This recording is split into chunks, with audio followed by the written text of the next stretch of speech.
देशाचे माजी पंतप्रधान डॉक्टर मनमोहन सिंग यांचं वयाच्या 92व्या वर्षी निधन झालंय।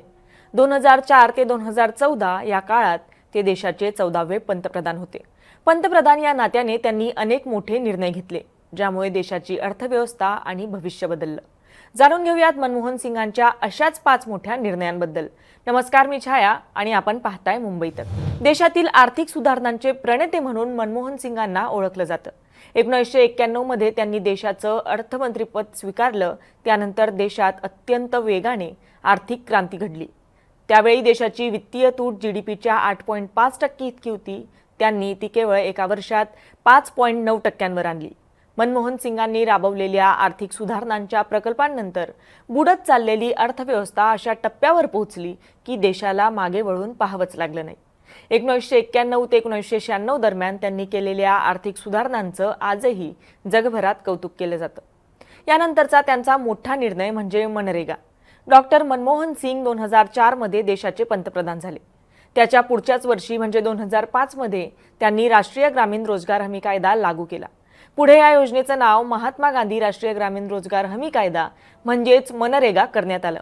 या कायद्यानुसार देशातील खेड्यापाड्यात राहणाऱ्या प्रत्येक कुटुंबातील एका सदस्याला 100 दिवसांच्या वेतनाची हमी देण्यात आली।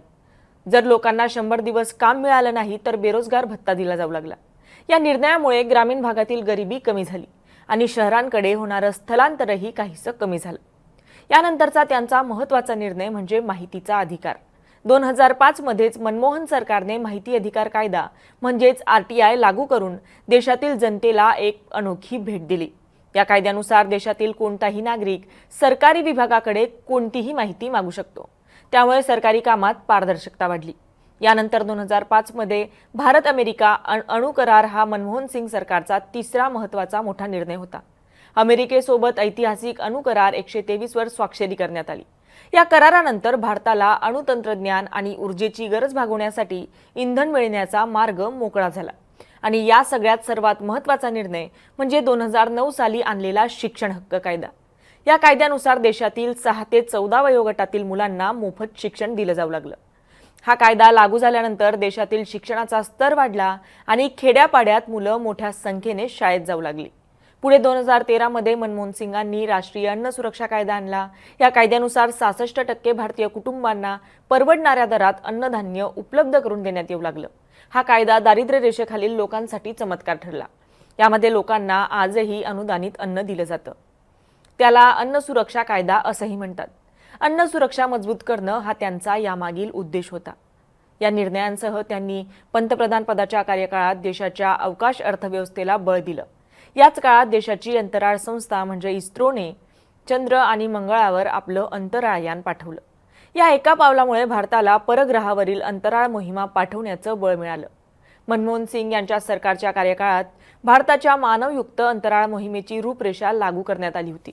याबरोबरच देशाची अर्थव्यवस्था, युवक आणि भविष्यातील गरजा समजून घेऊन मनमोहन सिंग यांच्या सरकारने कौशल्य विकासावर काम केलं। त्यांच्या कार्यकाळातच कौशल्य विकास मिशनचा पाया घातला गेला, ज्याने आज कौशल्य विकास मंत्रालयाचं रूप धारण केलंय। त्यांच्या सरकारचं हे पाऊल अर्थव्यवस्थेच्या वाढीच्या दृष्टिकोनातून अतिशय महत्त्वाचं होतं, कारण देशाच्या वाढत्या अर्थव्यवस्थेसाठी कुशल कार्यशक्ती तयार करण्याचं ते मोठं पाऊल ठरलं। अशा महत्त्वाच्या निर्णयांमुळे मनमोहन सिंग यांनी देशात मोठे बदल घडवून आणले। त्यांच्या कामांमुळे त्यांना देश नेहमी नतमस्तक असेल। तुम्हालाही मनमोहन सिंगांचे असे काही निर्णय माहिती आहेत का? माहीत असतील तर आम्हाला कमेंट करून नक्की कळवा। धन्यवाद।